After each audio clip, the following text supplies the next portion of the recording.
Исәнмесез, эфирда хәбәрләр программасы, студияда Адилә Бирханова. Зейлелер махсус хәрби операция зонасына чираттагы гуманитар ярдәмне җибәрделәр. Хәрбиләргә дип тутырылган 2 зур йөк машинасы Җиңү бульварыннан кузгалды. Җиңү бульвары яныннан фронтка чираттагы посылкалар партиясын узаттылар. Зур йөк машиналарына хәрбиләргә туганнары әзерләгән шәхси әйберләр, төрле кирәк-яраклар, маскировка шелтәрләре, дарулар тутырылган. Зур көч белән шәһәр халкы, шулай ук авыл җирлекләрендә хәрбиләр өчен гуманитар ярдәм туплана. Благодарю всех заинцев за ту поддержку наших ребят. Мы встречаемся, разговариваем с ними. И еще не было ни одного случая, чтобы они говорили о том, что мы что-то не сделали, чтобы что-то там внимания не обратили. Вот поэтому будем также и дальше, значит, продолжать неустанно. Всех благодарю. Барыгызга бик зур рәхмәт.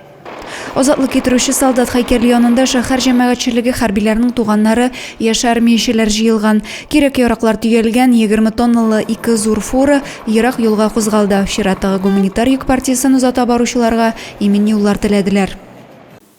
Ой сайын билгеле бер җирлектә авыл башлыкларының семинар киңәшмәсе уза. Аның максаты биредәге эшчәнлек белән танышу, тәҗрибә уртаклашу һәм эш нәтиҗәләренә йомгак ясау.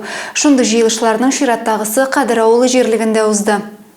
Очередной выездной семинар-совещание на базе Кадыровского сельского поселения. Семинар Кадыр авылы җирлегенә караган спорт эшлекле комплексы белән танышудан башланды. Биредәге тау чаңгысы базасы бөтен республикага танылган. Моннан тыш от спорты белән шөгыльләнү мөмкинлеге дә булдырылган. В сельских поселениях это, конечно же, ветеринарное обслуживание. Район полностью обеспечен и покрыт.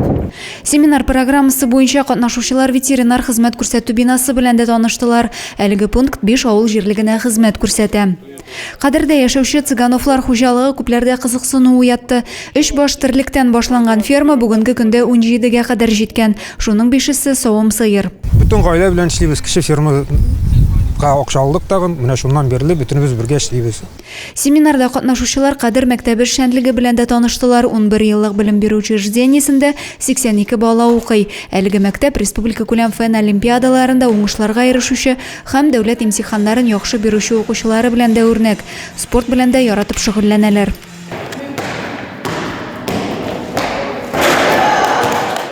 Икенче ел инде мәктәптә агросыйныфлар эшли. Укучылар бик теләп авыл хуҗалыгы тармагы үзенчәлекләрен үзләштерәләр. Үзләренең мәктәп бакчасында бәрәңге, борчак кебек культураларны үстерәләр. Икенче ел инде мәктәптә агросыйныфлар эшли. Укучылар бик теләп авыл хуҗалыгы тармагы үзенчәлекләрен үзләштерәләр. Үзләренең мәктәп бакчасында бәрәңге, борчак кебек культураларны үстерәләр. Профессор математик Фәнил Таймасовның эшчәнлеген дә онытмыйлар биредә. Аның хөрмәтенә аерым истәлек почмагы да булдырганнар. Семинарда шулай ук әле быел гына сафка бастырылган башкарма комитет бинасы, фельдшер-акушерлык пункты, мәдәният йорты эшчәнлеге белән дә таныштылар. Кадыр авыл җирлеге эшчәнлеген район башлыгы да уңай бәяләде. Эшләгән кешегә бөтен җирдә дә хезмәт итәргә мөмкинлек бар. Кадерләр алар һәр вакытта да үзенчәлекле хезмәт җыючан халык булды. Хәзердә шул үз тормышлары белән яшиләр. Монда безнең агрофирманың зернотагы да сакланган, монда агрофирманың мастерскойлары да сакланган, трактор, машин тракторный парклары сакланган. Шуңа күрә эшлим дигән кешегә эш бар. Җирлек башлыклары семинарының пленар өлеше мәдәният йортында дәвам итте. Биредә районның икътисади социаль үсеше, Кадыр авылында башкарылган эшләр һәм алдагы елга билгеләнүче планнар хакында фикер алыштылар. Адилә Бирханова, Максим Майоров, Александр Тимофеев, Зей хәбәрләре. Бу елда Зейдә авыл хуҗалыгы ярминкәсенең соңгысы 30 декабрь шимбә көнне булачак. Ул гадәттәгечә иртәнге сәгать 7дә башлана. Яңа ел бәйрәме ялларында 6 гыйнварда ярминкә оештырылмаячак. Шуңа күрә озын ялларга җитәрлек авыл хуҗалыгы продукциясе туплап калырга үзәк мәйданга чакырып калабыз. 20 декабрь иртәнге 8 сәгать 19 минутта янгын сүндерү бүлегенә Комсомольская урамында машина януы турында хәбәр ителә. Автомобиль салонында кеше булмаган, ул тулысынча янып беткән. Ни сәбәпле янып китүе буенча ачыклау эше бара дип хәбәр итә янгын күзәтчелеге бүлеге. 20 декабрьдән 8 гыйнварга кадәр юл инспекторлары кышкы юллар профилактик чарасын уздыра.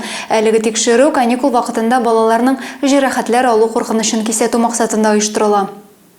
Агымдагы елның 11 айында республика юлларында 418 юл транспорт халакәтендә 16 бала үлгән, 437-се җәрәхәтләнгән. ЮХИДИ бүлеге хезмәткәрләре әйтүенчә, бигрәк тә транспорт чараларында балаларны саклык җайланмаларын кулланмыйча утыртып йөртү аяныч хәлләргә китерә. Кышкы каникул чорында балаларга аеруча игътибарлы булырга кирәк. Аларны юлларда йөрергә өйрәтергә, юл кагыйдәләрен аңлатырга кирәк. Юлдан чыкканда мобиль телефоннан файдаланырга ярамавын да аңлату зарур. Киемнәргә яктыртучы элементлар тагып йөрүгә дә бу вакытта зур игътибар биреләчәк.